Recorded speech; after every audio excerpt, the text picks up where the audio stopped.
শাকিব খানের সঙ্গে ছবি পোস্ট করে খুব বাড়ালেন মিষ্টি জান্নাত। ঢালিউড অভিনেত্রী মিষ্টি জান্নাতের বাবা মারা গেছেন 14 দিন আগে। তার মৃত্যুর পর থেকে মানসিকভাবে মোটেও ভালো নেই অভিনেত্রী। মানসিকভাবে ভেঙে পড়েছেন তিনি।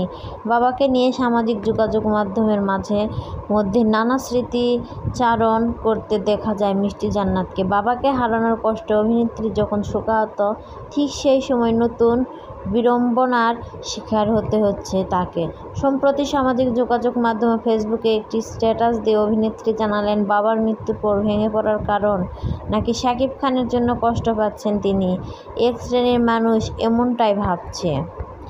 বুধবার 13 আগস্ট সন্ধ্যা 7টা 20 ফেসবুকে ভেরিফাইড পেজে শাকিব খানের সঙ্গে একটি ছবি পোস্ট করে মিষ্টি জান্নাত লিখেছেন, আমার বাবা 14 দিন হলো পৃথিবীতে নেই। আমি বাবা মায়ের রাজকন্যা।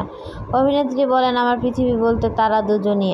আমার আপন ভাই বোন নেই, যদিও আমার কাজিনরা আপন ভাই বোনের থেকেও বেশি।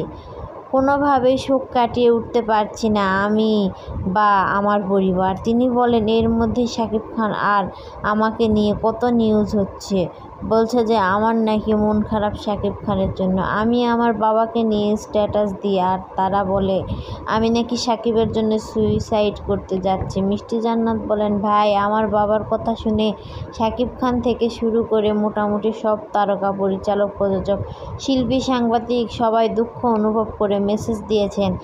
কেউ ফোন করেছেন, তবে আমি রিপ্লাই দিতে পারিনি।